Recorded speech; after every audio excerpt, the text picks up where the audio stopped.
দায়িত্ব বণ্টন করা হয়েছে অন্তর্বর্তীকালীন সরকারের প্রধান উপদেষ্টা ও অন্যান্য উপদেষ্টাদের।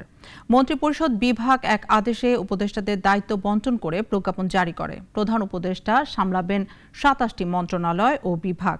একজন পেয়েছেন ২টি মন্ত্রণালয়, আর ১২ জনকে দেওয়া হয়েছে একটি করে। শপথ নেওয়ার পর বাকি ৩ জনকে দায়িত্ব বণ্টন করা হবে। সাইদ আরমানের রিপোর্ট।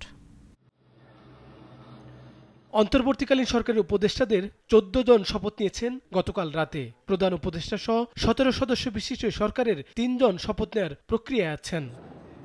শপথ নেওয়ার পরদিন শুক্রবার নবনির্বাচিত উপদেষ্টাদের দায়িত্ব বণ্টন করা হয়। মন্ত্রিপরিষদ বিভাগ এ নিয়ে একটি প্রজ্ঞাপন জারি করে দুপুরে, যা অবিলম্বে কার্যকরের কথা জানানো হয়।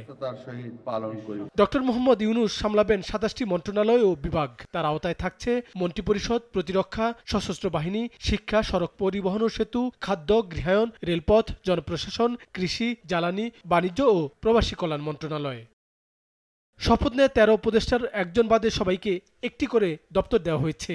কেবল সালেউদ্দিন আহমেদ অর্থ এবং পরিকল্পনা মন্ত্রণালয়ের দায়িত্ব পেয়েছেন। আইন, বিচার ও সংসদ বিষয়ক মন্ত্রণালয়ের উপদেষ্টা নিযুক্ত হয়েছেন আসিফ নজরুল। আদিলুর রহমান খানকে শিল্প মন্ত্রণালয়ে ন্যস্ত করা হয়েছে।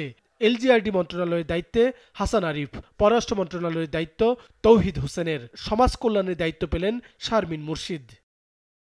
সৈয়দা রিজওয়ান হাসানকে পরিবেশ ও বন মন্ত্রণালয়, স্বরাষ্ট্র মন্ত্রণালয়ে দেওয়া হয়েছে অবসরপ্রাপ্ত ব্রিগেডিয়ার জেনারেল এম সাকাত হোসেনকে।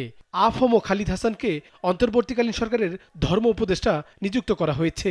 ফরিদা আক্তারকে মৎস্য প্রাণী সম্পদ এবং স্বাস্থ্য মন্ত্রণালয়ের দায়িত্ব দেওয়া হয়েছে নূরজাহান বেগমকে। কোটা আন্দোলনের সমন্বয়ক দুজনও দায়িত্ব পেয়েছেন। নাহিদ ইসলামকে ডাক, টেলিযোগাযোগ আর আসিফ মাহমুদকে যুব ও ক্রীড়া মন্ত্রণালয়ের উপদেষ্টা করা হয়েছে। সাইদ আরমান, নাগরিক, ঢাকা।